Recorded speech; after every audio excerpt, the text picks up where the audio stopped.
Hey guys, how's it going? Derek here, and in this video we're going to be going over how to install the Qogir theme. Not sure if I'm pronouncing that right, but anyways. So let's go to the installation instructions in the article here. So the first thing you're going to need to do, and it's pretty much no matter what distro you're using, you're going to need to install the dependencies so that the theme runs correctly. So go ahead and open up a terminal,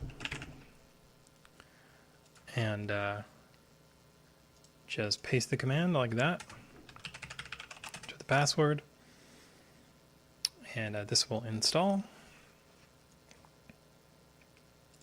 And while that's installing, let's go to the next step.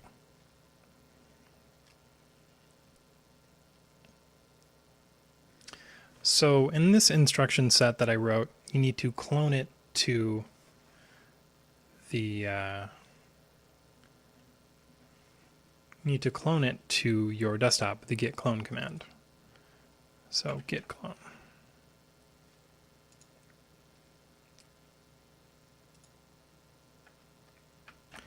Alright, so now that we've got the dependencies installed, we can go ahead and clone the theme. And you do it like this.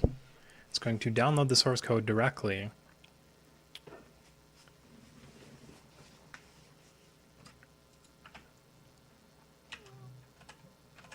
Alright, so now that we've got it downloaded, we can go to the code folder and just do .install.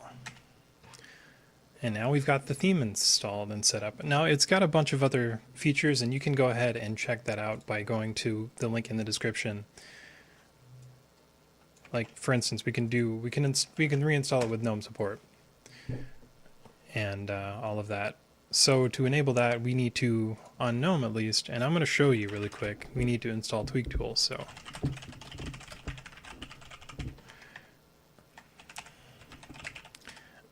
now please understand that if you're using a different desktop environment, you'll need to check the link in the description.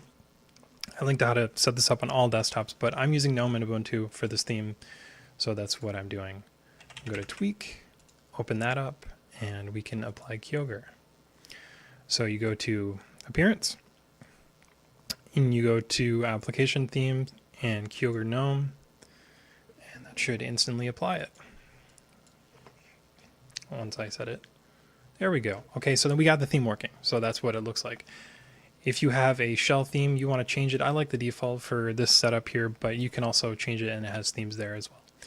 So I hope you guys enjoyed this video. Please go check out the Qogir article in the description. It will go over a little bit more about how to get it working if you're confused and all of that, and how to set it up. Anyways, guys, I hope you enjoyed this video, like I said, and I will see you in the next one.